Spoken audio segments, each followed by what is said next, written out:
Elle était la fille d'un milliardaire français, né complètement paralysé.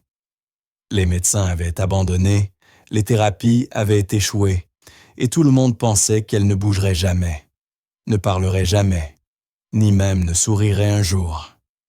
Jusqu'au jour où un petit garçon pauvre entra dans sa vie, brisa toutes les règles, fit l'impensable et révéla une vérité si simple qu'elle bouleversa le monde médical. Ce qu'il fit changea tout. Victor Saint-Laurent vivait seul depuis des années dans son vaste manoir près de Lyon. Après la mort de sa femme, il s'était complètement isolé du monde extérieur. Sa seule compagnie était sa fille, Clara.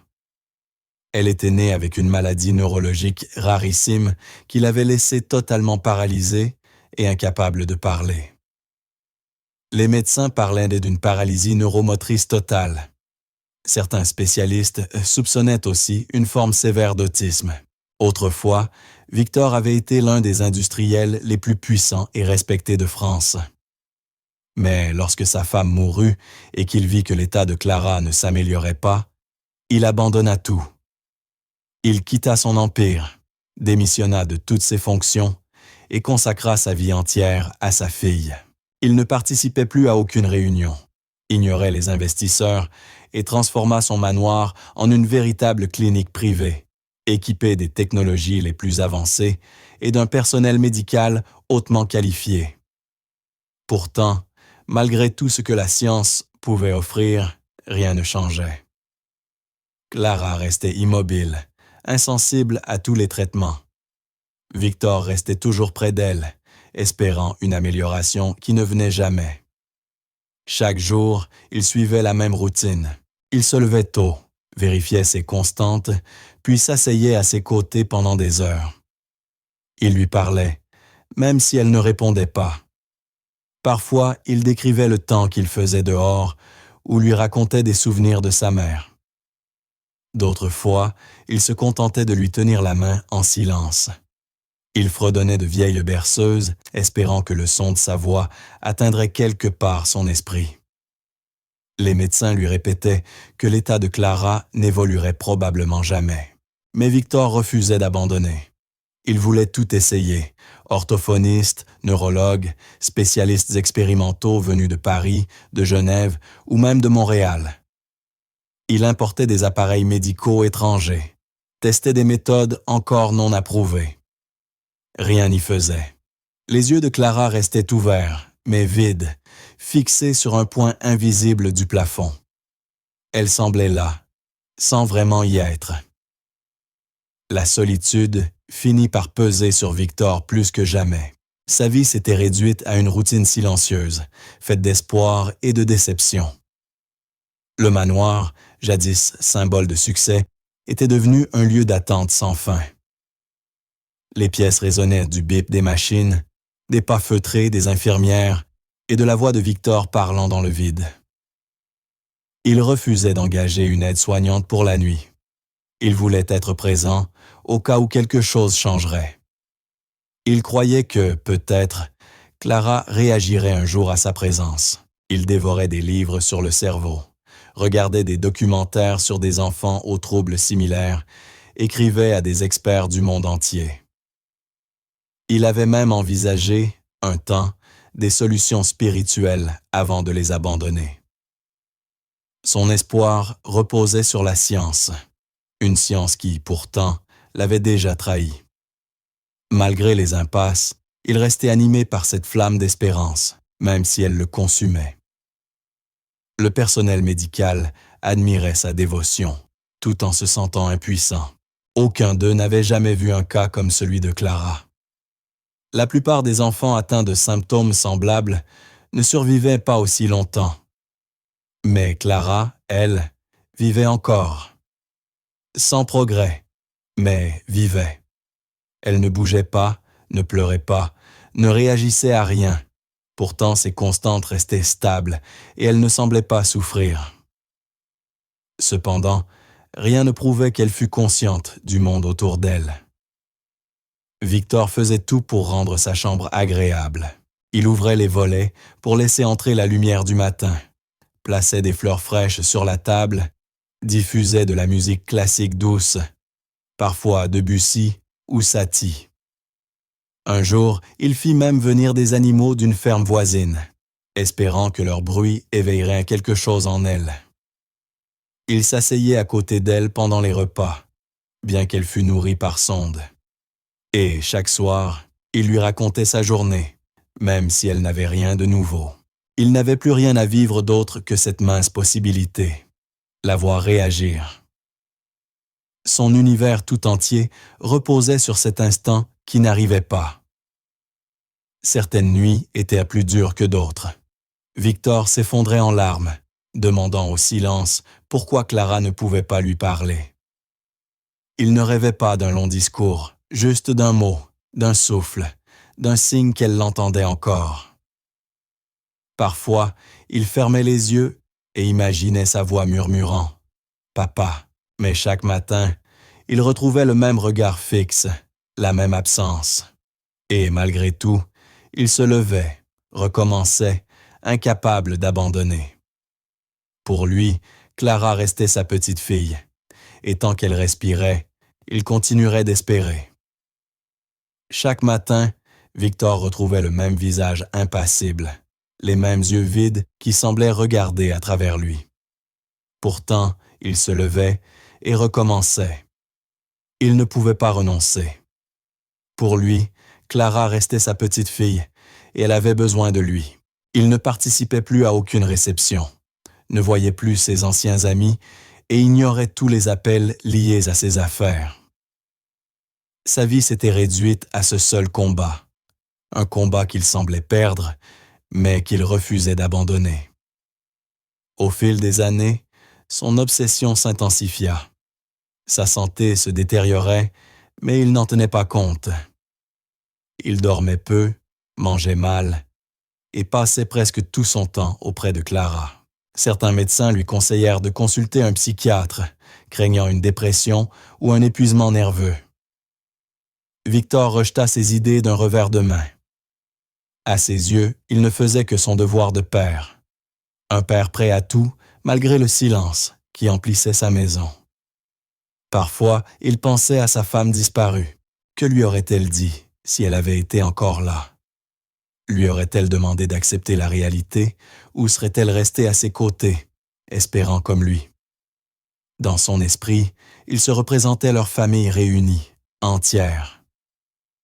Si seulement Clara pouvait parler. Mais ce jour n'arrivait jamais.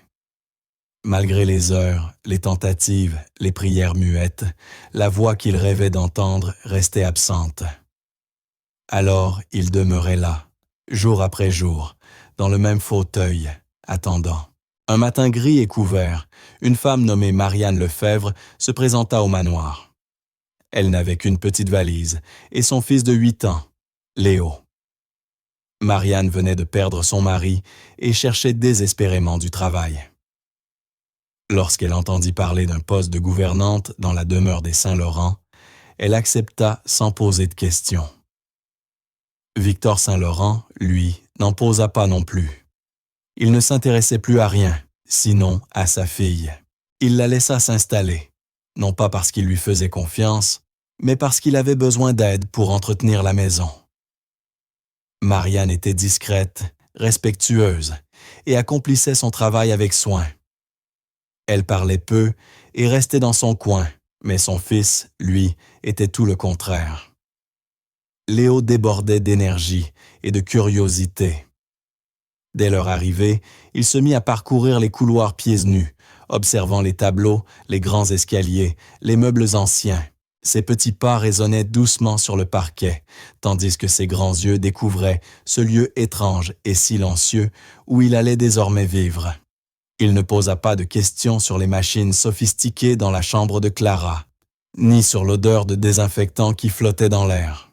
Il ne semblait ni effrayé par le silence, ni troublé par la tristesse ambiante. Quand il vit Clara pour la première fois, allongée immobile dans son lit médicalisé, les yeux ouverts mais absents, il ne demanda pas à sa mère ou à Victor ce qu'elle avait. Il resta simplement sur le pas de la porte quelques minutes, puis s'assit par terre. Il sortit de son petit sac à dos des crayons de couleur et une feuille et commença à dessiner. Il ne regardait pas Clara trop souvent, mais il ne l'ignorait pas non plus. Il était là, tranquille, dessinant, levant parfois les yeux autour de lui ou vers son visage. Clara ne bougea pas, ne cligna pas davantage des yeux, mais quelque chose changea imperceptiblement dans la pièce. Ce n'était plus le même silence. Léo n'essayait pas d'aider, il n'avait pas d'objectif, il était simplement présent. Et d'une manière mystérieuse, cela fit une petite différence. Victor remarqua le garçon et ne sut d'abord qu'en penser. Il avait engagé Marianne, pas son fils. L'idée d'un enfant courant dans le manoir le dérangeait. Il craignait qu'il ne dérègle les appareils médicaux ou ne trouble la quiétude fragile de la maison. Mais Léo n'était pas comme les autres enfants. Il ne parlait pas fort, ne touchait à rien sans permission, ne faisait ni bruit ni désordre. Il observait tout, calmement, avec une maturité étrange pour son âge. La première fois que Victor le vit assis près du lit de Clara, il faillit dire à Marianne de l'en éloigner, mais il s'arrêta. Le garçon ne dérangeait personne. Il ne faisait rien d'anormal. Il dessinait simplement. Victor se surprit à l'observer, cherchant à comprendre comment un enfant si jeune pouvait être si à l'aise dans un lieu aussi lourd. Les jours suivants, il le laissa rester. Et Léo revint, toujours avec ses crayons et son carnet, toujours assis sur le sol, silencieux à côté de Clara. Peu à peu, il devint partie intégrante de la maison. Il errait dans les couloirs comme s'il y avait toujours vécu. Il ne touchait jamais à rien sans y être invité. Mais il observait tout, les infirmières, les machines, la routine immobile de Victor et de Clara. Il commença même à aider Marianne dans de petites tâches, porter le linge propre, mettre la table. Il ne se plaignait jamais, ne cherchait pas l'attention. Il faisait les choses à sa manière, avec douceur et simplicité. Victor, sans vraiment s'en rendre compte, finit par accepter sa présence. C'était plus facile de le laisser être là que d'essayer de le contrôler. La chambre de Clara devint vite l'endroit préféré de Léo. Chaque après-midi, il y retournait, s'asseyait par terre et se mettait à dessiner. Parfois, il apportait quelques jouets. D'autres fois, il restait simplement là, en silence. Il ne la touchait jamais, mais il restait tout près d'elle. Victor ne pouvait pas l'expliquer, mais il commença à sentir que le silence de la maison changeait. Il n'avait pas disparu, non, mais il était devenu plus léger, moins pesant. Marianne le sentit aussi. Elle ne dit rien, mais elle le percevait. Son fils semblait plus heureux. Cela se voyait dans sa façon de marcher, dans son regard, lorsqu'elle venait voir ce qu'il faisait.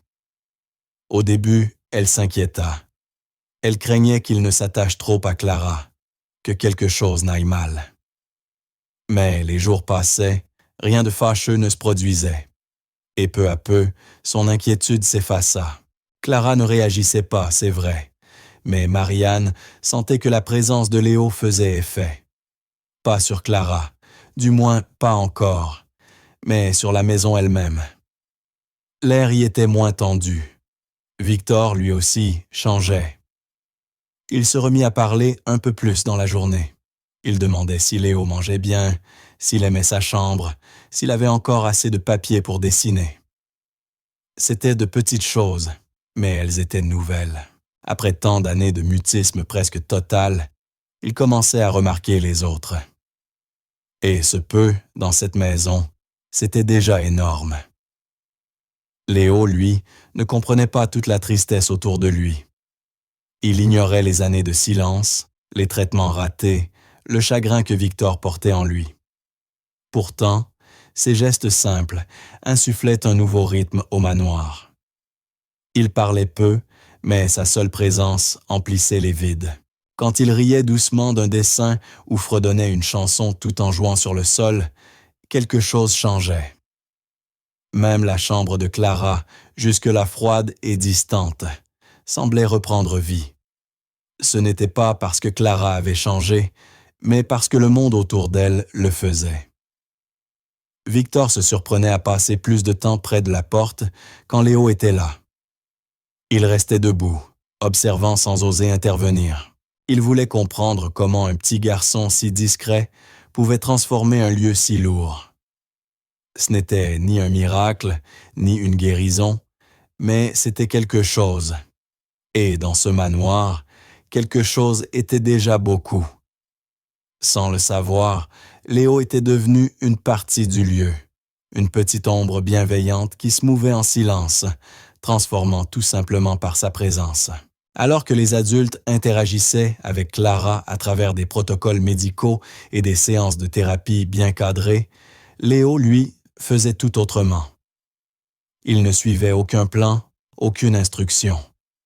Il la traitait simplement comme une personne ordinaire. Chaque fois qu'il entrait dans sa chambre, il la saluait à voix haute, même si elle ne répondait pas.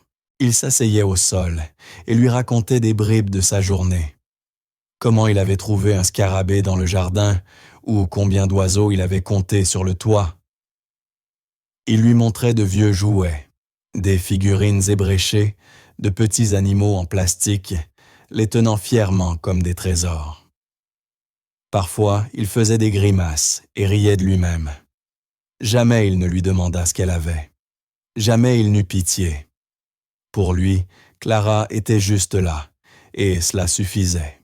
Il n'y avait ni attente, ni pression. Il ne cherchait pas à la guérir. Il était simplement.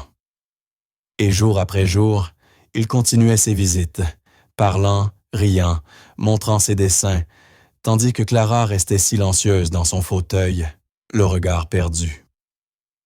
Un après-midi, Léo s'assit à ses côtés. Il tapait des mains en racontant une histoire inventée. Il ne faisait pas attention à Clara. Il vivait son jeu, prétendant que son petit chien en peluche poursuivait un bandit imaginaire à travers la pièce. Puis, tout à coup, il s'arrêta et la regarda. Les yeux de Clara étaient tournés vers ses mains. Léo se figea. Il tapa à nouveau dans ses mains. Ses yeux bougèrent légèrement. Ce n'était presque rien, mais suffisant pour qu'il le remarque. Il ne dit rien à personne. Il pensa d'abord que c'était un hasard, un reflet de lumière. Mais le lendemain, il revint avec une idée simple. Il s'assit tout près et se mit à siffler doucement. Les yeux de Clara clignèrent lentement. Léo se pencha. « Tu as entendu ?» murmura-t-il. Bien sûr, elle ne répondit pas, mais il sourit. Le reste de la journée, il fit des sons, frappa dans ses mains, claqua des doigts, siffla des mélodies différentes. Il observait avec attention, et chaque fois, il croyait voir une réaction, un battement de paupières, un léger mouvement du regard. Il ne parla à personne de ce qu'il voyait. Il ne voulait pas que les adultes viennent à gâcher cette magie fragile avec leurs règles et leurs appareils. Pour lui, ce n'était pas de la médecine. C'était un jeu. Il commença à rapporter de petites clochettes du débarras et les agitait doucement. Parfois, les yeux de Clara frémissaient. Une fois, il effleura son bras du bout des doigts et il crut voir sa main se refermer imperceptiblement. Léo ne chercha pas à expliquer ce qu'il voyait. Il jouait simplement, comme le font les enfants. Il inventait des chansons avec des mots qui ne voulaient rien dire et les chantait en tournant en rond autour du fauteuil de Clara. Parfois, il soufflait doucement dans son oreille et observait. Il ne se décourageait jamais. Même quand elle ne réagissait pas, il continuait, convaincu qu'il se passait quelque chose. Peu à peu, Marianne remarqua elle aussi des changements. Un jour, elle resta debout sur le seuil pendant que Léo s'amusait près de Clara. Ses yeux à elle s'écarquillèrent. Ceux de Clara semblaient suivre les mouvements du garçon. Pas parfaitement, pas clairement, mais ce n'était plus le regard vide d'avant. Les mains de Marianne tremblaient, mais elle se tut, de peur de rompre la magie du moment. Les jours suivants, les signes devinrent plus nets. Clara ne bougeait pas le corps, mais son attention se déplaçait. Quand Léo faisait clapoter de l'eau dans un petit bol posé près d'elle, elle clignait des yeux plus vite. Quand il tapotait doucement le carrelage avec un bâton, ses yeux suivaient la main du garçon. Marianne se mit à noter ses observations dans un petit carnet glissé dans la poche de son tablier. Pluie, regarde la fenêtre. Eau, cligne des yeux. Au début, elle crut qu'elle se faisait des idées. Mais bientôt, Victor remarqua à son tour. Un soir, en entrant dans la chambre, il découvrit Léo penché vers Clara, lui murmurant quelque chose à l'oreille. Les yeux de la jeune fille étaient fixés sur lui, plus concentrés que jamais. Victor ne dit rien. Il resta là, immobile, les observant. Cette nuit-là, il relut longuement d'anciens dossiers médicaux, se demandant s'il n'avait pas tout manqué depuis des années. Peut-être que Clara n'avait pas besoin de machines perfectionnées, ni d'experts venus de l'étranger.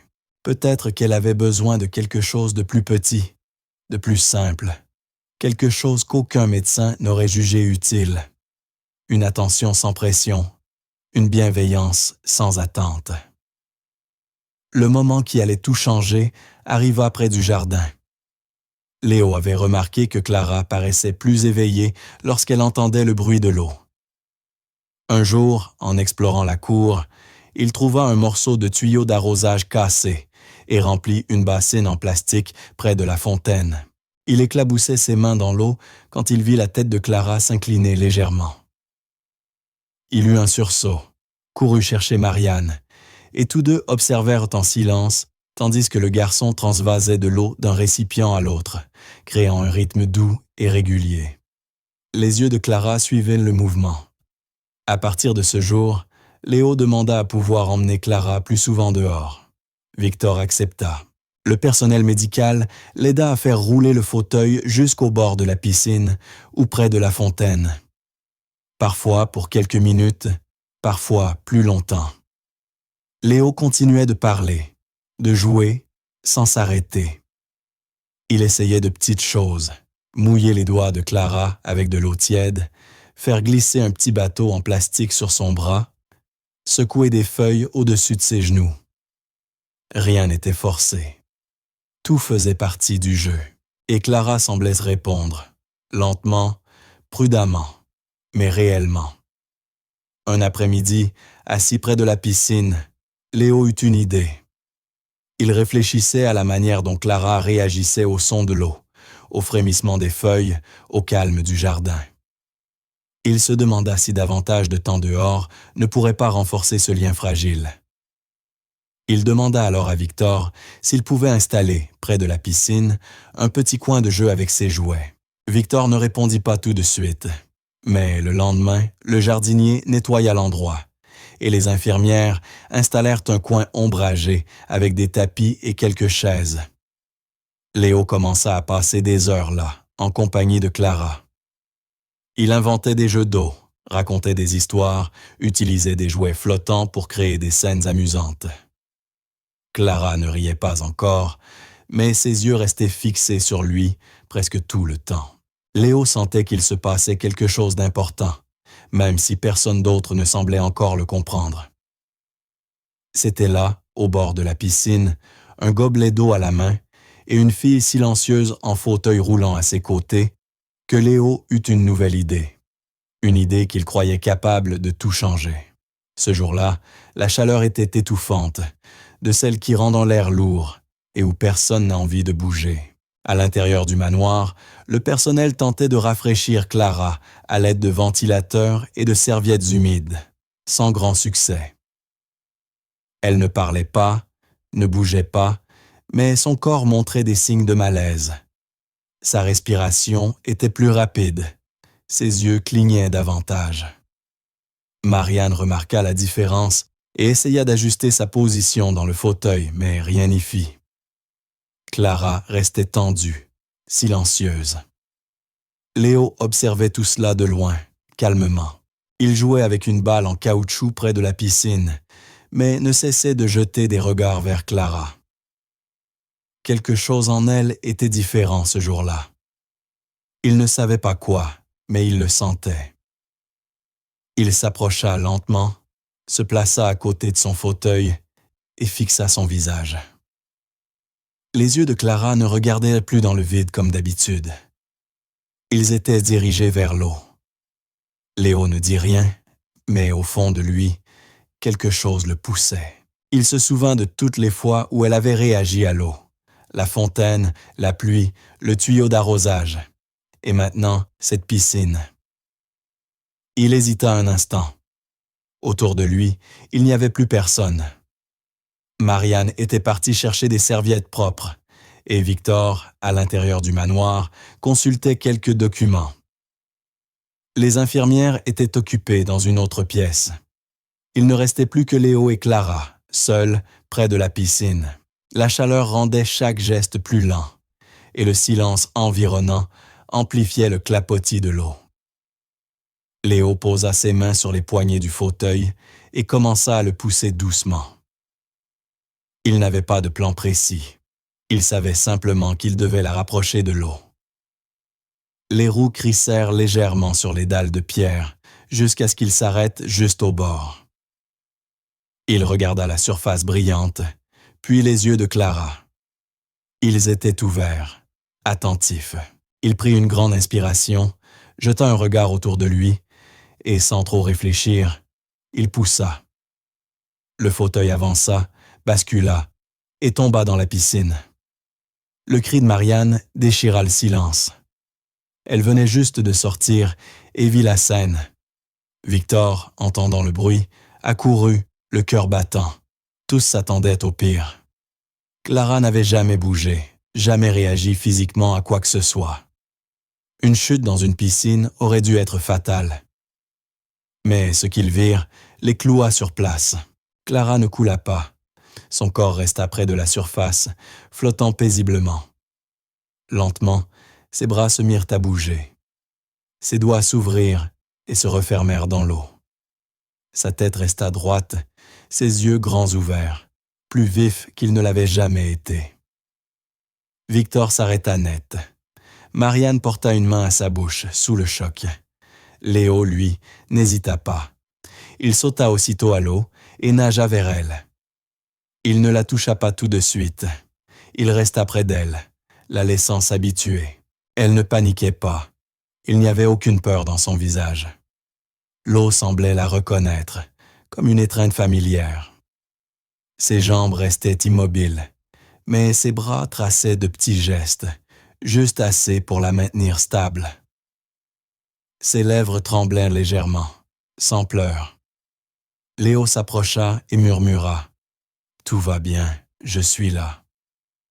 Le personnel accourut, mais s'arrêta, paralysé par ce qu'il voyait. Personne n'avait jamais vu Clara ainsi. Sa bouche s'entr'ouvrit.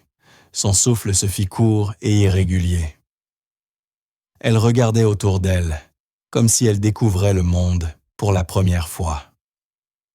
Quand ils la sortirent enfin de l'eau, l'enveloppant dans une grande serviette sèche, ses lèvres se mirent à trembler de nouveau. Puis vinrent les larmes. Ce n'étaient ni des cris, ni des sanglots violents. Seulement des larmes silencieuses, ininterrompues, glissant sur ses joues. Ce n'était pas la douleur, ce n'était pas la peur, c'était autre chose, la vie. Son visage bougeait, ses muscles, d'ordinaire figés, semblaient détendus. Ses yeux cherchaient, exploraient, regardaient. Victor tomba à genoux sur les dalles mouillées. Il ne pouvait y croire. Il regardait Clara, puis Léo, trempés, debout pieds nus au bord de la piscine. Personne ne parla. Tous observaient Clara pleurer, et chaque larme prouvait qu'un miracle venait d'avoir lieu. Victor s'approcha lentement. Il s'agenouilla près de sa fille, craignant de rompre l'enchantement. Il la regarda droit dans les yeux et murmura son nom. Clara. Leur regard se croisa, et ce simple contact fit monter des larmes dans les yeux de Victor. Pendant des années, il avait parlé dans le vide, supplié pour un signe, un mot, un souffle. Et maintenant, Elle le regardait. Léo resta près d'eux, sans vraiment comprendre l'importance de ce moment, mais sentant, instinctivement, qu'il assistait à quelque chose d'extraordinaire. Marianne s'agenouilla à son tour et sécha doucement le visage de Clara. La jeune fille ne détourna pas la tête. Elle ne les regardait plus à travers eux. Elle les voyait. Tout le monde le sentit. Ce n'était ni un rêve, ni une illusion. Son corps avait réagi. Ses yeux avaient retrouvé une lumière. Ses larmes étaient réelles. L'impensable venait de se produire.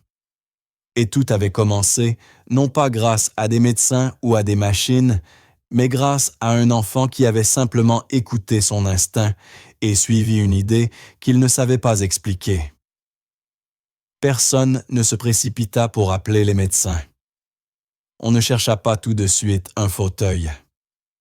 On la laissa là, enveloppée dans la serviette, son père à genoux près d'elle, Marianne tout près, et Léo encore dégoulinant d'eau sur les dalles. Au bout d'un moment, une infirmière apporta une chaise, et Victor souleva doucement Clara pour l'y asseoir. Elle ne résista pas. Son corps restait faible, mais quelque chose s'était déverrouillé en elle. Les professionnels feraient un des tests plus tard, poseraient des questions, chercheraient des explications. Mais pour l'instant, rien de tout cela n'avait d'importance. Victor lui tenait la main, la regardait, craignant presque de cligner des yeux. Marianne, assise à côté, essuyait ses propres larmes. Léo, un peu en retrait, ne savait pas s'il allait être grondé ou félicité. Personne ne cria. Personne ne le blâma. Au contraire, Victor leva les yeux vers lui. Leurs regards se croisèrent. Et pendant quelques secondes, nul mot ne fut nécessaire. Ils s'étaient compris. L'eau avait accompli ce qu'aucun médecin n'avait su faire. Ce qui venait de se passer ne ressemblait pas à un miracle, mais à quelque chose de vrai, de tangible. Clara était éveillée d'une manière nouvelle. Pas guérie, pas totalement rétablie, mais différente. Et tout le monde l'avait vue. La piscine, l'eau, la chute. Ce n'était pas un plan, mais cela avait réussi, là où des années de traitement minutieux avaient échoué. Léo s'approcha d'elle et s'assit par terre, à côté du fauteuil. « Je le savais », murmura-t-il doucement, sans attendre de réponse. Les yeux de Clara se tournèrent de nouveau vers lui. Victor posa une main sur l'épaule du garçon. « Merci », dit-il d'une voix tremblante. Léo ne répondit pas. Il hocha simplement la tête et resta là. La respiration de Clara se calma. Ses larmes cessèrent, mais ses yeux demeuraient grands ouverts, vigilants. Victor, toujours à genoux, était trop bouleversé pour bouger. Marianne regardait son fils comme si elle le découvrait pour la première fois. Ce qu'il venait de vivre n'était ni un rêve ni un hasard. C'était réel. Et tout avait commencé par l'acte spontané d'un enfant pauvre qui avait cru qu'au cœur du silence, quelque chose attendait encore. Les jours qui suivirent la chute dans la piscine, l'atmosphère du manoir changea complètement. Clara ne restait plus avec ce regard vide. Ses yeux suivaient désormais les mouvements autour d'elle. Et parfois, lorsqu'un détail l'amusait, le coin de sa bouche esquissait un sourire, petit mais net. Ce n'était pas constant, mais suffisant pour que tous le remarquent. Victor marchait plus léger dans les couloirs, et le visage de Marianne s'illuminait d'un espoir prudent. Léo, lui, devint presque inséparable de Clara. Il restait près d'elle pendant des heures, apportant ses jouets, ses livres ou de petits objets trouvés dans le jardin. Il lui parlait de tout, riait, faisait des bruits pour attirer son attention. Clara suivait chacun de ses gestes du regard, tournant légèrement la tête pour ne pas le perdre de vue. C'était lent, mais c'était en marche. Quelque chose s'était réveillé en elle depuis ce jour dans l'eau. Elle restait silencieuse la plupart du temps, mais sa présence était vivante, et la maison n'était plus un tombeau. Léo chercha de nouvelles façons de la stimuler. Il s'asseyait à côté d'elle, ouvrait de vieux livres d'images et lui montrait chaque page, comme s'il lui racontait une histoire à voix haute. Il utilisait des mots simples, les répétait, changeait de ton pour les rendre drôles. Il empilait des cubes, construisait de petits atours qu'il faisait tomber, observant ses yeux suivre le mouvement. Il remplissait un bol d'eau, y faisait clapoter la surface pour lui montrer comment la lumière du soleil dansait dessus. Clara répondait par de minuscules signes, un battement de paupières, un frémissement de lèvres, des choses que personne n'avait jamais vues auparavant. Victor, souvent, restait sur le pas de la porte, retenant son souffle. Il avait essayé toutes les thérapies du monde sans résultat. Et voilà que sa fille réagissait au jeu d'un enfant sans aucune formation. Marianne, parfois, cachait son visage dans ses mains quand elle voyait Clara sourire, des larmes lui montant aux yeux. Tous avaient le sentiment d'assister à quelque chose de rare, de fragile, un secret qu'il ne fallait ni brusquer ni expliquer. Puis vint le moment du canard jaune. C'était une après-midi tiède. Léo avait apporté un de ses jouets préférés, un petit canard en caoutchouc qu'il avait retrouvé au fond d'un placard. Il le posa sur le bord de la piscine et le pressa. Le jouet poussa un couinement aigu. « Coin, coin !» fit Léo en souriant vers Clara. Elle fixa le jouet, les yeux rivés, comme si plus rien d'autre n'existait. Il recommença, plus fort. « Coin, coin !» Toujours aucun son de sa part, mais son regard ne quittait pas le canard. Alors Léo pencha la tête et tenta un mot anglais qu'il avait appris dans un de ses livres. « Duck », dit-il lentement. « Duck ». Les yeux de Clara s'écarquillèrent un peu. Léo répéta, non pas comme un ordre, mais comme un jeu. « Duck », lança-t-il de nouveau, en faisant une grimace pour la faire rire. Et soudain, très faiblement, un son sortit des lèvres de Clara. Ce n'était pas clair, pas net, mais c'était là. Léo resta figé, le jouet suspendu dans sa main. Victor, qui observait la scène depuis la véranda, lâcha tout ce qu'il tenait et se précipita. Le cœur battant, il se pencha près de la piscine, le regard fixé sur sa fille. Léo, surexcité, répéta « Duck, Duck !» en pressant le jouet. Les lèvres de Clara tremblèrent encore, et cette fois, le son fut plus fort, plus distinct. Duck, ce n'était pas parfait. Le mot était brisé, fragile, mais c'était un mot. Le premier mot qu'elle prononçait de toute sa vie. Les yeux de Victor se remplirent de larmes. Il avait rêvé de ce moment pendant des années, imaginé 1000 fois ce qu'il ressentirait. Et maintenant, il y était. Et ce n'était pas un médecin, ni une thérapie, mais un enfant qui jouait avec sa fille. Léo éclata de rire, un rire pur et lumineux. « Duck !» dit-il encore. Clara cligna des yeux, ses lèvres bougeant comme si elle essayait de le répéter à nouveau. La voix de Clara était fine, fragile, presque brisée, mais cela n'avait aucune importance. Ce son n'était pas né de la contrainte, ni d'une expérience médicale. Il venait d'une connexion, d'un jeu, de la confiance qu'un enfant avait su instaurer. Elle n'était pas forcée, pas testée, simplement présente, réceptive à la joie simple que Léo apportait dans son monde. Victor s'agenouilla près d'elle, lui prit doucement les mains. « Clara », murmura-t-il, les larmes coulant sur son visage. Elle le regarda, les yeux brillants, sans dire un mot de plus. Mais le mot qu'elle avait prononcé résonnait encore dans son esprit. Marianne arriva en courant, essuyant ses mains sur son tablier. Elle s'arrêta net en voyant la scène. Léo tenant le petit canard, Clara la bouche entr'ouverte, et Victor à genoux sur le sol. Marianne porta ses mains à sa bouche et se mit à pleurer elle aussi. Tout le monde avait entendu. Personne ne pouvait le nier. Le silence qui régnait depuis des années venait d'être brisé par un mot minuscule, doux éclair, duc, un mot qui venait de tout changer. À partir de ce jour, d'autres mots apparurent, lentement. Pas une avalanche, pas un miracle soudain, mais un rythme, patient et continu. Parfois une syllabe, parfois un mot entier. Balle, eau, livre. Léo apportait de nouveaux jouets, de nouveaux livres, de petits objets trouvés dans le jardin. Il ne jouait jamais au professeur. Il continuait simplement à s'amuser, et Clara répondait à son propre rythme.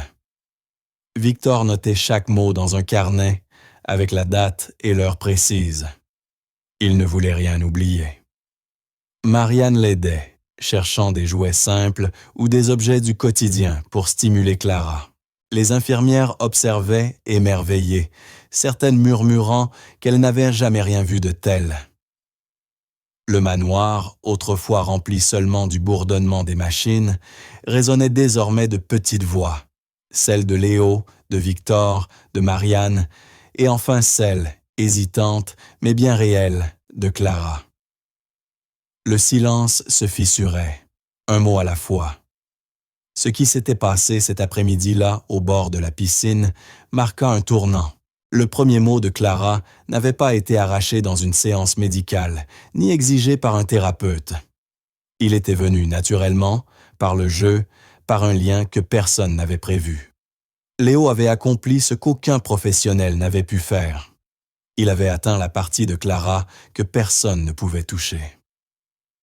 Victor comprit alors que tout cela ne dépendait ni de l'argent, ni des machines, ni des méthodes sophistiquées. C'était une affaire d'humain, de patience, de cette façon qu'ont les enfants de se comprendre entre eux. Chaque fois que Clara tentait de former un nouveau son, ses yeux brillaient de la même lumière que le jour où elle avait dit « Doc ». Victor n'en revenait toujours pas, même en l'entendant de ses propres oreilles. Il regarda Léo, assis en tailleur à côté du fauteuil, tenant le petit canard jaune.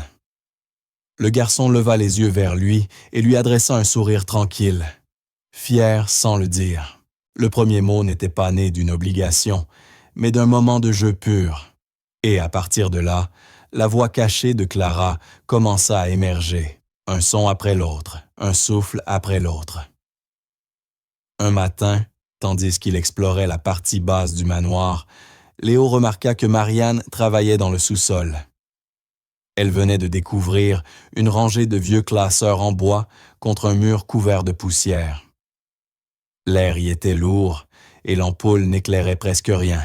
Léo observa Marianne ouvrir un des tiroirs et sortir des dossiers épais empilés les uns sur les autres. Les étiquettes étaient effacées, mais certains noms et dates restaient lisibles. Intrigué, il demanda ce que c'était. Marianne ne répondit pas d'abord. Elle tourna les pages, puis reconnut le nom de Clara sur l'un des dossiers. À l'intérieur, il y avait des feuilles couvertes de notes médicales, de graphiques, de formulaires d'hôpital. En ouvrant d'autres dossiers, Léo se rapprocha. Ils s'assirent par terre, les papiers étalés entre eux. Plus il lisait, plus le visage de Marianne changeait. Léo ne comprenait pas tout, mais il voyait assez pour sentir que quelque chose n'allait pas.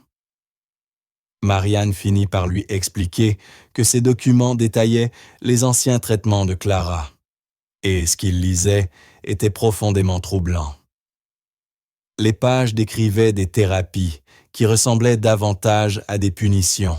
Certaines notes mentionnaient l'usage de sangles pour l'empêcher de bouger, soi-disant pour sa sécurité, sans preuve qu'elle se soit jamais fait du mal.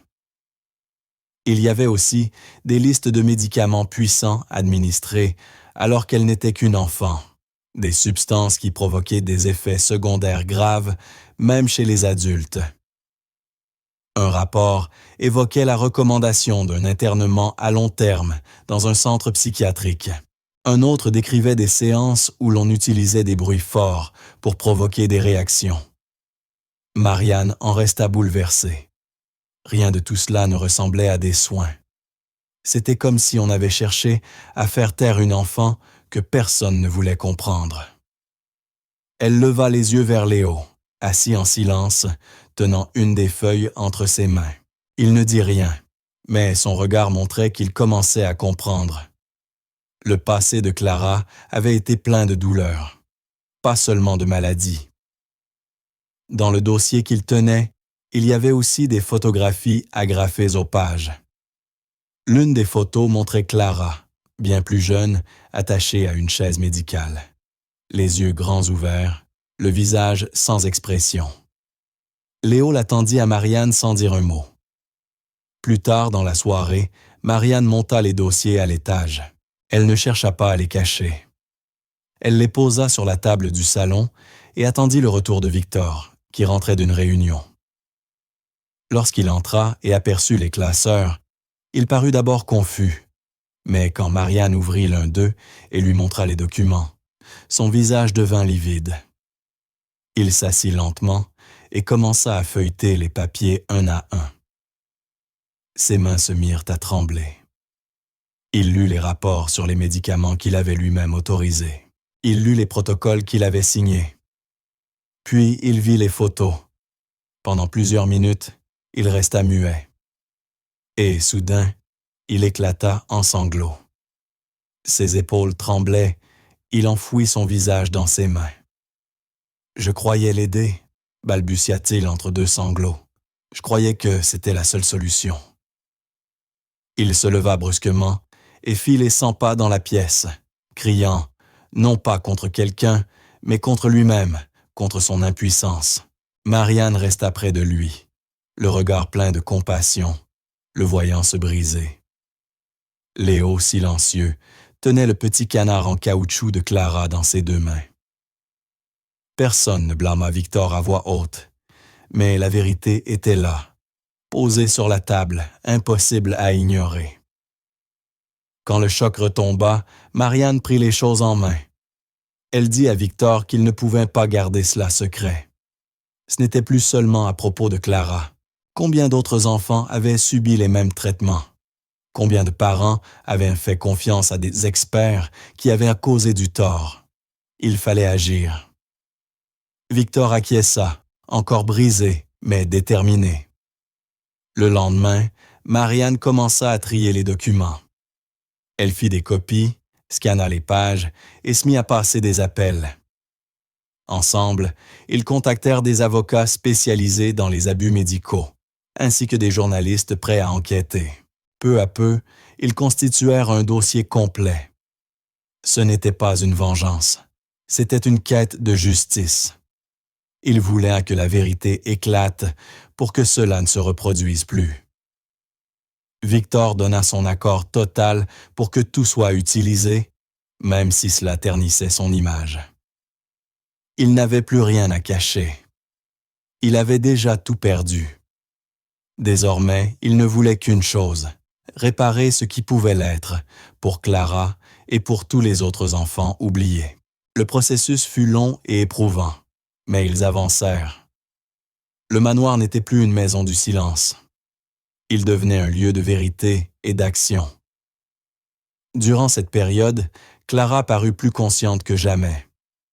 Elle ne comprenait pas tout ce qui se passait, mais elle ressentait le changement, l'air vibrant d'une nouvelle énergie. Les portes restaient ouvertes, les pas étaient les plus assurés, les voix plus claires. Léo la tenait informée à sa manière. Il lui montrait les piles de documents, en les appelant la grande histoire de Clara, et lui expliquait qu'ils aidaient d'autres enfants. Elle le regardait avec attention. Il n'avait jamais cessé d'apporter des jouets ou des livres, même lorsque tout le monde était absorbé par les réunions ou les entretiens. Chaque jour, il revenait avec quelque chose de nouveau. Une petite voiture, un puzzle, un dessin, et toujours le petit canard jaune. Il le pressait et disait « Duck », attendant d'entendre sa voix à nouveau. Parfois, elle répondait. Parfois, non. Mais toujours, elle le regardait, avec des yeux qui comprenaient. Clara n'avait plus peur. Elle se sentait plus présente, plus liée au monde autour d'elle. Et même si elle parlait encore peu, son sourire revenait souvent. De discrets signes de liberté que nul dossier ne pouvait décrire. La nouvelle de l'affaire finit par sortir du manoir. Des articles furent publiés. Des chaînes de télévision demandèrent des interviews. Les autorités médicales durent rouvrir d'anciens dossiers. L'opinion publique fut bouleversée parce qu'elle apprenait, surtout en découvrant que cela était arrivé à une enfant si jeune et sans défense. Victor accepta de témoigner. Lors d'une émission télévisée, il avoua tout, son ignorance, sa peur et la confiance aveugle qu'il avait placée dans les mauvaises mains. Il expliqua que la guérison de sa fille n'était pas venue des médecins ni des machines, mais d'un garçon qui lui avait apporté des jouets et du rire. Il ne pleura pas à l'écran, mais sa voix trembla lorsqu'il parla du jour où Clara avait prononcé son premier mot. Marianne, discrète, resta dans l'ombre, continuant à aider d'autres familles confrontées à des histoires similaires. Le manoir, autrefois fermé et silencieux, reçut désormais des lettres et des visiteurs. Certains proposaient leur aide, d'autres venaient simplement dire merci. À travers tout cela, Clara demeurait le centre de tout. Jamais on ne la montra comme un trophée. Son progrès suivait son rythme, lent mais constant, toujours guidé par Léo et la joie simple qu'il savait lui donner. Dans le jardin, près de la piscine, la paix était revenue. Le travail juridique se poursuivait, mais l'attention revenait peu à peu à l'essentiel, la vie de Clara. Léo restait chaque jour à ses côtés. Il ne parlait pas de justice ni d'avocat, il jouait. Cet après-midi-là, il posa le petit canard sur une serviette et inventa un nouveau jeu. Clara sourit pendant qu'il faisait tourner le jouet en cercle, imitant des sons absurdes. Ses yeux le suivaient, comme toujours. Les dossiers, porteurs de tant de souvenirs douloureux, reposaient désormais dans une nouvelle armoire, étiquetés et rangés avec soin. Ils n'étaient de plus cachés, ce n'étaient plus des secrets, mais des traces du passé. Un passé qui n'avait plus le pouvoir de gouverner le présent. Clara était plus libre à présent, non seulement dans son corps, mais aussi dans son esprit. Elle n'avait pas besoin de connaître tous les détails de ce qui s'était passé. Il lui suffisait de sentir que les choses avaient changé. Et tandis que le monde extérieur découvrait la vérité à travers les articles et les reportages, à l'intérieur du manoir, Léo continuait de lui montrer le monde à sa manière, un petit canard jaune à la fois. Alors que l'affaire judiciaire prenait de l'ampleur et que de plus en plus de gens apprenaient ce qui était arrivé à Clara et à d'autres enfants comme elle, quelque chose d'encore plus important se produisait dans la maison. La véritable transformation ne se trouvait ni dans les journaux ni dans les tribunaux. Elle se jouait ici, dans les pièces, les couloirs et les cœurs de ceux qui y vivaient. Ce lieu autrefois froid, empreint de tristesse et rythmé par la maladie, commençait à se transformer en quelque chose de plus chaleureux. L'énergie était différente. Tout avait commencé par de petites choses. Léo et Clara avaient créé leur propre routine. Chaque après-midi, à heure fixe, ils allaient ensemble près de la piscine. Léo apportait toujours de nouvelles choses, des jouets flottants, des livres imperméables, et un petit haut-parleur diffusant une musique douce et apaisante. Clara, désormais capable de mieux s'exprimer, réagissait avec des sons, de petits mots, des gestes. Elle montrait du doigt ce qu'elle voulait, riait aux plaisanteries de Léo, tapait dans ses mains quand il le faisait aussi. Ce n'était pas une communication parfaite, mais c'était réel, et bien au-delà de tout ce qu'on n'avait jamais espéré. Victor, autrefois spectre dans sa propre demeure, n'était plus distant. Il avait changé, lentement mais sûrement. Certains jours, il les rejoignait au bord de la piscine, non plus comme observateur, mais comme participant. Il apportait de nouveaux pinceaux pour Clara, aidait Léo à ranger les jouets après le jeu, et prenait même le relais pour lire à voix haute les histoires des livres imperméables. Clara écoutait avec attention, et parfois, elle essayait de répéter les mots. Victor ne se fâchait pas quand elle n'y arrivait pas. Il souriait simplement et continuait. L'homme qui s'était longtemps enfermé dans le silence riait désormais lorsque sa fille l'éclaboussait par accident. Il restait plus longtemps à table, demandant à Léo des nouvelles de ses dessins, racontant à Marianne le livre qu'ils avaient lu dans l'après-midi. Même le personnel remarqua la différence. On ne murmurait plus dans les couloirs. Une musique douce remplissait les journées. Le manoir ne ressemblait plus à un hôpital. Il devenait un véritable foyer, un lieu vivant, où le désordre et les rires avaient enfin leur place. Clara avait commencé à peindre. Au début, elle trempait simplement ses doigts dans l'eau et traçait des formes sur les carreaux secs. Puis Léo lui avait offert un petit pinceau et des peintures lavables. Elle ne dessinait pas encore de forme, mais elle aimait créer des lignes, des points, des taches de couleurs. Ses couleurs préférées étaient le bleu et le jaune. Victor acheta des toiles et bientôt, un coin du salon se transforma en atelier pour Clara. Léo l'y accompagnait, parfois dessinant à côté d'elle, parfois se contentant de la regarder. En peignant, Clara faisait des sons, des syllabes, de petits fredonnements, parfois même des mots simples, bleu, point, ici. La joie qui emplissait la pièce alors était indescriptible. Léo applaudissait, Victor riait, et Marianne observait depuis la porte de la cuisine, le sourire aux lèvres. Clara s'était aussi mise à chanter, pas de vraies chansons, mais des suites de sons qui suivaient un rythme. Elle imitait la musique que Léo lui faisait écouter et y ajoutait sa propre version. Parfois, cela n'avait ni sens ni structure, mais c'était un signe de progrès, de liberté.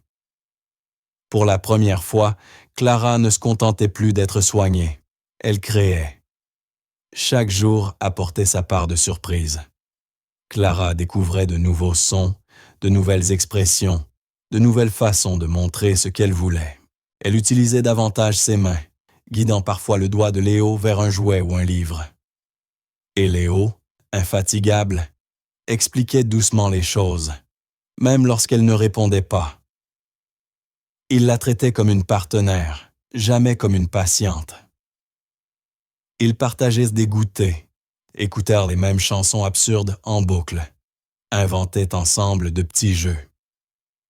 Marianne avait fini par surnommer Léo le petit professeur, tant il prenait son rôle au sérieux. Mais pour Clara, il était bien plus que cela. Il était son meilleur ami, celui qui ne la regardait jamais avec pitié ni impatience. Il célébrait chacune de ses victoires, même les plus infimes. Si elle disait un nouveau mot, il en faisait une chanson. Si elle peignait un trait par hasard, il l'appelait chef-d'œuvre. La foi qu'il avait en elle ne faiblissait jamais. Et cette foi valait plus que toutes les thérapies du monde. Clara y répondait non parce qu'on le lui demandait, mais parce qu'elle se sentait en sécurité, acceptée, vue. Souvent, Victor s'asseyait près de la piscine et repensait à tout ce qui avait changé, à l'eau, à la lumière, et à ce petit garçon qui avait su redonner la vie à ce que la médecine avait déclaré perdu. Il n'y a pas si longtemps, Victor vivait dans un monde silencieux, fait de regrets, de routines et d'espoirs impossibles. À présent, il regardait sa fille peindre du bout des doigts et rire aux blagues d'un garçon qui ne connaissait rien aux termes médicaux. Il avait dépensé des millions en équipements et en spécialistes. Pourtant, la véritable percée était venue d'une chose inattendue. Un enfant qui n'obéissait à aucune règle, simplement parce qu'il ignorait qu'elles existaient. Victor ressentait un mélange de culpabilité et de gratitude. Culpabilité pour toutes les années que Clara avait perdues, et gratitude pour tout ce qu'elle avait retrouvé. Marianne lui avait dit un jour que la guérison ne venait pas toujours de la médecine. Il ne l'avait pas cru alors. Maintenant, il comprenait. La guérison pouvait naître du jeu, de l'attention, de l'amour, de l'amitié. Ce qu'il vivait n'était pas un miracle. C'était le fruit d'un choix, celui de s'occuper de Clara, non pas comme d'un problème à résoudre, mais comme d'une personne à comprendre. Chaque recoin de la maison reflétait ce changement. Le manoir n'était plus un lieu figé dans le passé. Des dessins étaient accrochés au mur, des jouets traînaient près des escaliers, et de la musique résonnait dans des pièces autrefois muettes. Le rire de Clara, encore timide, mais bien réel, traversait les couloirs. Victor souriait plus souvent, non par politesse, mais parce qu'il se sentait plus léger. Marianne cuisinait avec la radio allumée. Les infirmières qui restaient étaient celles qui se souciaient vraiment d'elle, celles qui jouaient avec Clara plutôt que de la surveiller. Le manoir, autrefois symbole de douleur, était devenu un lieu de vie, plein de sons, de mouvements et d'espoir. Clara était plus libre. Elle avait encore des défis à relever, mais elle n'était plus prisonnière. Elle avait retrouvé sa voix, même si elle sortait lentement. Elle avait son espace, ses couleurs, et surtout, elle avait Léo. Marianne avait raison. Ce n'était pas seulement du progrès, c'était la liberté. Et tout cela avait commencé par un geste spontané d'un garçon qui ignorait les règles. Et c'est justement parce qu'il ne les connaissait pas qu'il avait eu le courage de les briser. Les mois passèrent et les changements initiés dans la maison ne s'effacèrent pas. Au contraire, ils s'approfondirent. Ce qui avait commencé comme de simples habitudes devint une manière de vivre. Léo, autrefois le petit garçon curieux, arrivé avec sa mère en quête de travail, était désormais considéré comme un véritable membre de la famille. Plus personne ne s'étonnait de sa présence. Il avait sa propre chambre, partageait les repas avec Clara et Victor, aidait à la maison sans qu'on le lui demande. C'était naturel. Tous le respectaient. Et surtout, tous l'aimaient. Un après-midi, Clara était assise à la table de la cuisine avec des crayons de couleur. Elle ne parlait pas beaucoup, mais elle faisait des sons, inventait des noms pour les choses. Ce jour-là, elle dessina 3 silhouettes simples, se tenant par la main. Une grande, une moyenne et une petite. « C'est nous », dit-elle lentement. Elle sourit et pointa chaque figure du doigt. Victor entra, vit le dessin et, sans hésiter, le fixa au réfrigérateur avec un aimant. Ce dessin signifiait tout pour lui. L'image sur le frigo n'était pas un simple gribouillage d'enfant. C'était un symbole de tout le chemin parcouru. Victor n'était plus Monsieur Santoro et Marianne n'était plus la gouvernante. Les rôles d'autrefois s'étaient effacés. Ce qui demeurait, c'était quelque chose de neuf, de vrai. Clara aussi avait changé. Elle dormait mieux, se réveillait sans pleurs ni regard vide, observant autour d'elle, prête à commencer la journée. Elle riait plus. Elle faisait des blagues, parfois incompréhensibles, mais sincères. Avec Léo, elle avait inventé son propre langage, des mots et des sons qu'eux seuls comprenaient. Quand elle montrait un jouet et disait « Zoufi », Léo savait exactement de quoi elle parlait. Ils avaient des conversations entières que personne d'autre ne pouvait suivre, et ils adoraient ça. Ils partageaient des goûters, inventaient des jeux, racontaient des histoires avec leurs propres mots. Ils étaient les meilleurs amis du monde, mais aussi quelque chose de plus, une connexion profonde qui n'avait pas besoin d'explication. Souvent, Victor les observait de loin. Autrefois, il vivait dans la peur que Clara ne s'améliore jamais, qu'il ne soit pas à la hauteur, que tout ce qu'il faisait soit vain.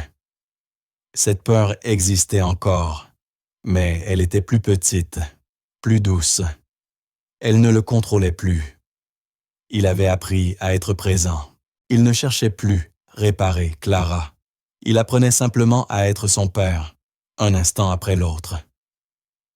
Le soir, après que Clara s'endormait, il s'asseyait souvent avec Marianne dans la cuisine ou sur la terrasse à l'arrière. Il parlait très peu, mais il n'en avait pas besoin.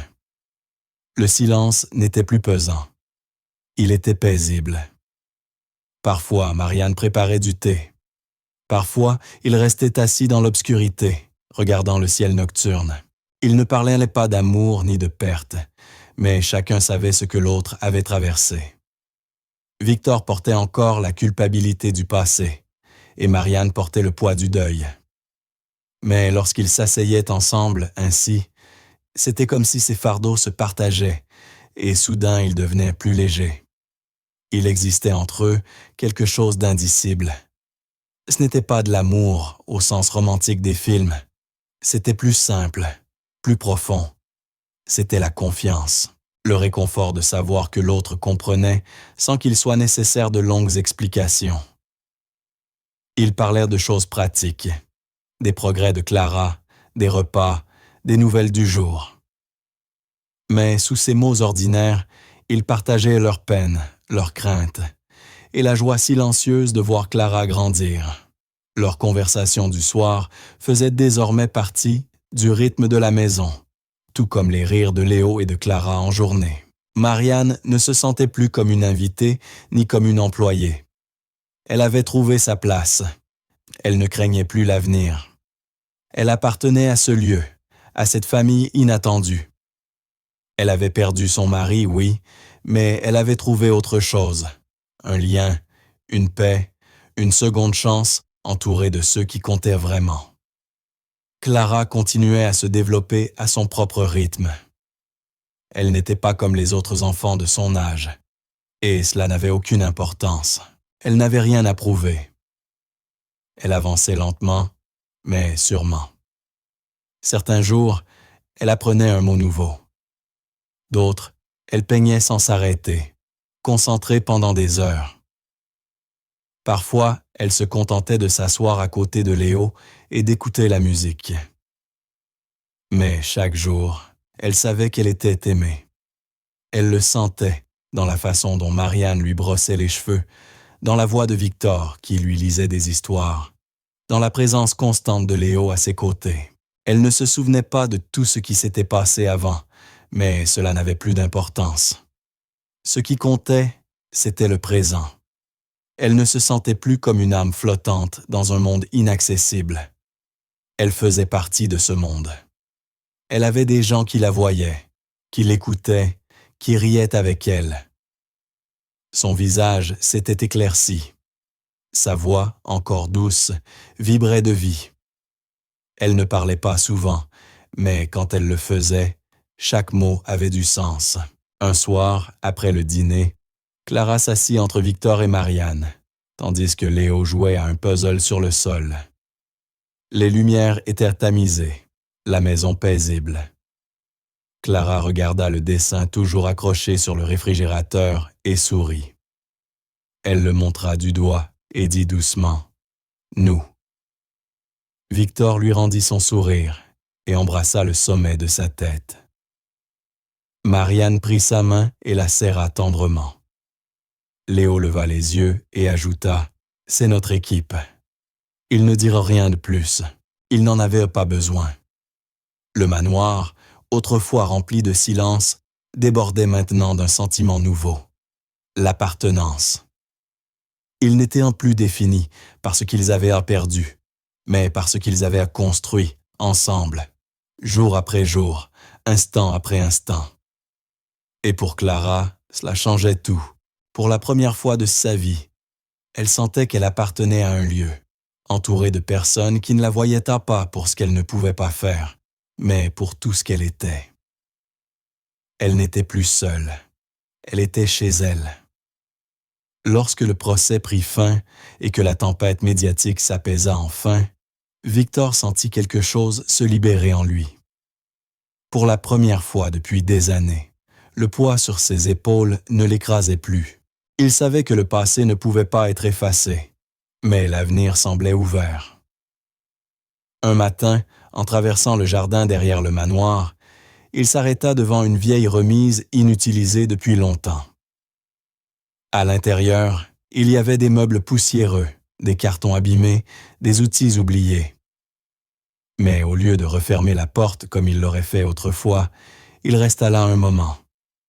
Le soleil filtrait à travers la fenêtre et illuminait une étagère de bois. Une idée lui vint. Il appela Léo et Marianne et leur expliqua ce qu'il voulait faire. Cet après-midi-là, ils se mirent à nettoyer la pièce ensemble. Le plan était simple, transformer cette remise en atelier d'art pour Clara. Un espace qui serait à elle seule, sans machine, sans médecin, seulement la lumière, la couleur et le calme. En une semaine, l'endroit changea complètement. Ils respiraient la nouveauté et la promesse. Ils peignirent les murs en blanc pour rendre la pièce plus lumineuse. Et Victor fit installer de grandes fenêtres afin que la lumière naturelle remplisse chaque recoin. Le sol fut nettoyé et Marianne étendit de doux tapis près des fenêtres. Léo choisit une musique apaisante et installa un petit haut-parleur dans un coin. Victor acheta des chevalets, des pinceaux de toute taille, des toiles blanches et des pots de peinture à l'infini. Il laissa Clara choisir ses couleurs préférées. Et il ne fallut pas longtemps pour découvrir laquelle elle aimait le plus, le bleu. Chaque fois qu'elle le voyait, elle souriait. Lorsqu'elle trempait ses doigts dans la peinture bleue, ses gestes devenaient plus assurés. Ce bleu lui rappelait la piscine, les rires, la liberté. Cette couleur signifiait pour elle bien plus qu'on ne pouvait le dire. Ce n'était pas de la peinture, c'était un sentiment. Ils l'appelèrent le bleu de Clara. Le nouvel atelier, avec son atmosphère paisible et créative, devint bientôt une partie essentielle de la routine de Clara. Ce n'était plus une thérapie. C'était une joie. Quelque chose qu'elle choisissait, non qu'on lui imposait. Léo était toujours là, pas comme un professeur ou un assistant, mais simplement lui-même. Curieux, drôle, patient. Il s'asseyait à côté d'elle, trempait les pinceaux dans l'eau, mélangeait les couleurs sur une petite assiette. Parfois, ils peignaient ensemble, chacun sur sa toile, côte à côte. D'autres fois, Clara peignait pendant que Léo racontait des histoires. Ils riaient beaucoup, surtout lorsque la peinture éclaboussait le sol ou leurs vêtements. Victor ne s'en plaignait jamais. Il encourageait ce désordre heureux. Souvent, il entrait dans l'atelier et s'asseyait en silence, observant Clara tracer lentement ses lignes de couleur. Il ne posait pas de questions, ne lui demandait pas ce qu'elle peignait. Il se contentait de sourire, profondément apaisé. Marianne apportait parfois des encas ou essuyait les mains tachées de peinture avec des serviettes chaudes. Chacun respectait ce lieu. Ce n'était pas seulement une pièce, c'était un symbole, celui du chemin parcouru. Ici, aucune règle, aucune pression. Juste la liberté d'exprimer, de créer, de vivre. Et dans cet espace, l'esprit de Clara ne cessait de grandir. Bientôt, les toiles commencèrent à s'accumuler. Certaines éclatèrent de formes et de couleurs, d'autres semblèrent plus calmes, remplies de motifs que seule Clara comprenait. Elle n'en expliquait jamais le sens, mais tous sentaient qu'elle portait quelque chose d'essentiel. Victor décida d'en accrocher dans la maison. D'abord une ou deux dans le couloir, puis d'autres dans la salle à manger. À la fin, le manoir entier fut couvert de ses œuvres. Chaque mur racontait une histoire. Certaines toiles vibrèrent d'énergie, d'autres murmuraient la tendresse. Les visiteurs étaient stupéfaits. Le manoir qui ressemblait jadis à un hôpital ressemblait désormais à une galerie d'art. Ce n'était pas de la décoration. C'était la voix de Clara sur les murs. Ses émotions, ses instants, ses pensées traduites en couleurs. Certaines toiles portaient de petits mots tracés de sa main. Sur Léo. D'autres représentèrent des jouets, des silhouettes se tenant la main.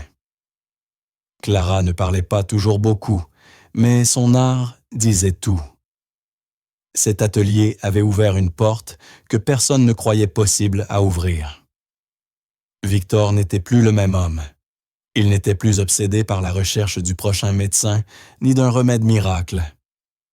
Il ne passait plus ses journées à chercher des réponses. Il était présent. Il se levait, préparait le petit déjeuner, aidait Léo à rassembler le matériel pour peindre. L'après-midi, il lisait des livres à Clara ou écrivait de courtes histoires inspirées de ses tableaux. Il ne se voyait plus comme un échec. Il acceptait ses erreurs et se concentrait désormais sur ce qu'il pouvait construire. Marianne, elle, observait tout cela avec une fierté silencieuse. Elle ne parlait pas souvent du passé, mais ses yeux se remplissaient d'émotion chaque fois qu'elle voyait Clara sourire ou prononcer un nouveau mot. Le soir, lorsque la maison s'endormait, elle et Victor restaient souvent éveillés dans la cuisine. Ils n'avaient pas besoin de longues discussions. Partager une tasse de thé suffisait. Ils savaient que ce qui s'était produit entre ces murs était rare. Une véritable guérison. La guérison, la vraie, ne vient jamais d'un seul grand moment. Elle se construit à travers des centaines de petits moments. Et au centre de tout cela, il y avait Léo. Il n'avait aucun diplôme, aucune formation médicale, aucun plan. Mais ce qu'il avait apporté à cette maison, aucun professionnel ne l'aurait pu, une connexion réelle. Il n'avait jamais vu Clara comme une enfant brisée. Il ne l'avait jamais traitée en patiente. Il jouait, écoutait, attendait, restait. Sa présence lui donnait la liberté d'être elle-même. C'était Léo qui l'avait conduite vers l'eau. Léo qui avait entendu sa première parole. Léo qui, aujourd'hui, l'aidait à peindre son monde en bleu. Il ne demandait aucun mérite, ne se comportait pas en héros. Il était juste lui. Mais tous savaient que sans lui, rien de tout cela n'aurait existé. Ni l'atelier, ni les rires, ni les tableaux. La vie de Clara avait changé à jamais. Celle de Victor et de Marianne aussi. Ce lieu autrefois figé dans le silence débordait désormais de vie. Et chaque coup de pinceau, surtout ceux en bleu, rappelait ce qu'ils avaient construit. Non pas par la science ou la force, mais grâce à la présence, la curiosité et le courage tranquille d'un enfant qui aimait simplement. Les années passèrent. Clara n'était plus la petite fille immobile d'autrefois. C'était une adolescente maintenant, plus grande, plus sûre d'elle, plus expressive qu'on ne l'aurait jamais cru possible. Sa voix n'était pas parfaite, mais assez forte pour raconter des histoires. Ses pas n'étaient pas toujours stables, mais elle marchait seule la plupart du temps. Et surtout, son esprit était pleinement éveillé. Elle était devenue curieuse, vive, drôle. Elle peignait toujours chaque jour dans son atelier bleu. Son lien avec Léo demeurait indestructible. Il riait encore des vieilles blagues qu'eux seuls comprenaient. Un matin, une lettre arriva. Clara avait été invitée à prendre la parole lors d'un événement national consacré à ceux qui avaient surmonté des défis personnels. D'abord, Victor hésita. Il craignait qu'elle ne se sente sous pression. Mais Clara n'hésita pas une seconde. « Oui », dit-elle clairement. C'était l'occasion de partager sa voix, non plus seulement à travers les couleurs ou les gestes, mais à travers les mots. Toute la famille se prépara ensemble. Marianne l'aida à choisir sa robe. Léo l'aida à rédiger son discours. Le moment était venu de raconter son histoire au monde. Le jour de l'événement, l'auditorium était plein à craquer. Des centaines de personnes étaient là. Des familles, des professionnels, des étudiants, des journalistes. Une grande bannière suspendue au-dessus de la scène affichait « Histoire de courage ». Clara attendait en coulisses avec Léo et Marianne. Elle portait une robe bleue simple, sa couleur préférée, celle qui signifiait pour elle « liberté ». Léo se tenait à côté d'elle, calme, confiant, lui tenant la main. Victor était assis au premier rang, nerveux mais fier. Il n'arrivait pas à croire que c'était réel. Quelques années plus tôt, il implorait encore le ciel pour qu'elle prononce un seul mot. Et maintenant, elle s'apprêtait à parler sur scène, devant des inconnus. Les lumières s'éteignirent et l'animateur annonça son nom, Clara Santoro. La foule applaudit. Léo l'accompagna jusqu'au centre de la scène. Clara prit une grande inspiration, se redressa et regarda le public. Puis, lentement, distinctement, elle parla. « Voici Léo. C'est lui qui m'a jeté dans une piscine et m'a réveillé au monde. » Un silence, puis toute la salle éclata de rire et de larmes à la fois. L'émotion envahit la pièce. Les gens riaient en pleurant, applaudissant fort, touchés par la sincérité et l'humour de Clara. Elle poursuivit son discours, parfois lentement, parfois avec des pauses, mais toujours avec clarté. Elle parla du silence, de cette sensation d'être prisonnière, et de la manière dont elle en était sortie, non pas grâce aux médecins ou aux machines, mais grâce à l'amour, la présence et un acte de courage. Elle désigna Léo à plusieurs reprises, racontant comment il n'avait jamais abandonné. « Il n'a pas essayé de me réparer, dit-elle. Il a juste joué. Et parce qu'il est resté, j'ai changé. » Léo restait à ses côtés, les yeux baissés, mal à l'aise sous les projecteurs. Mais Clara le gardait près d'elle. Puis l'animatrice revint sur scène, sourit à Clara, puis se tourna vers le public. « Nous avons une dernière surprise, » annonça-t-elle. Aujourd'hui, le tribunal a officiellement reconnu Marianne comme tutrice légale de Clara. La salle applaudit à tout rompre. Et Léo, ajouta-t-elle, est désormais reconnu comme son frère de cœur. Cette fois, toute la salle se leva pour les applaudir. Victor porta une main à sa bouche et laissa les larmes couler. Il n'avait pas pleuré ainsi depuis des années, non de tristesse, mais de gratitude. Pendant si longtemps, il s'était reproché le passé, chaque décision manquée, chaque erreur. Mais en regardant Clara sur scène, parlant avec ses propres mots, il sut qu'ils avaient traversé tout cela ensemble. Non pas en effaçant le passé, mais en le transformant. Il se souvint de chaque instant. Le silence, la piscine, le premier mot, les dessins, l'atelier, le procès. Tout les avait conduits ici. Marianne, assise à côté de lui, avait les yeux pleins d'eau et les mains tremblantes, fière comme une mère. Léo, sur scène, tenait toujours la main de Clara.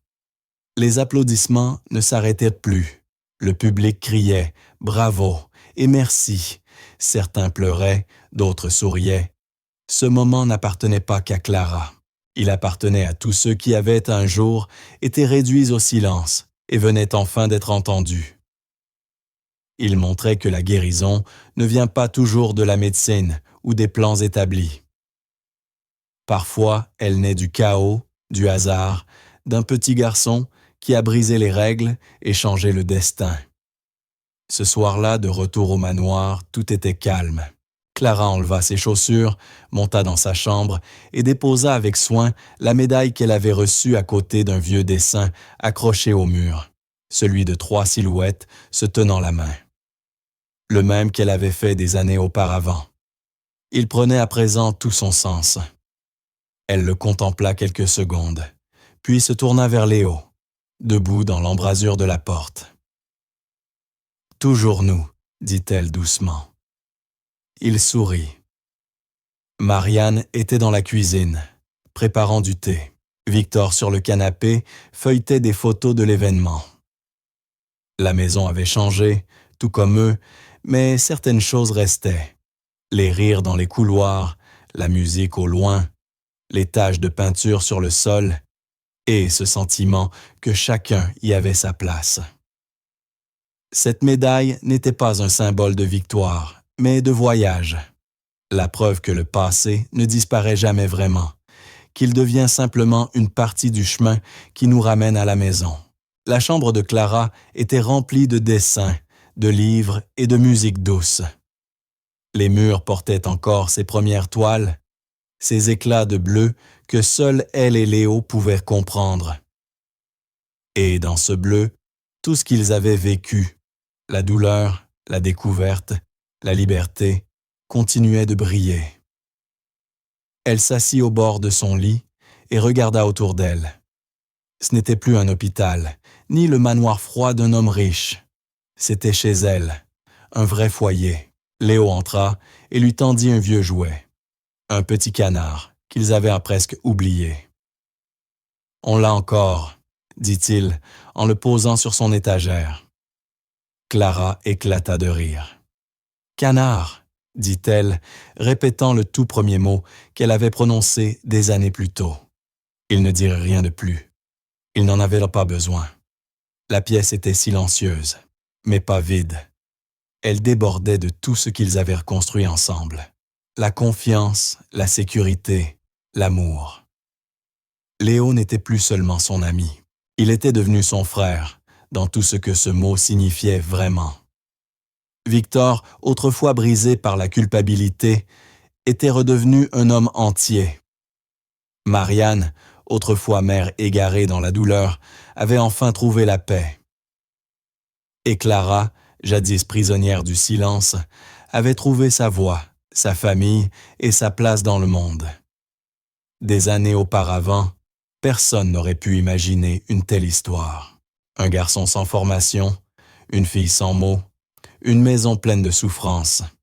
Et pourtant, tout avait changé. Pas grâce à la science ou à des plans savants, mais grâce à une succession de petits moments.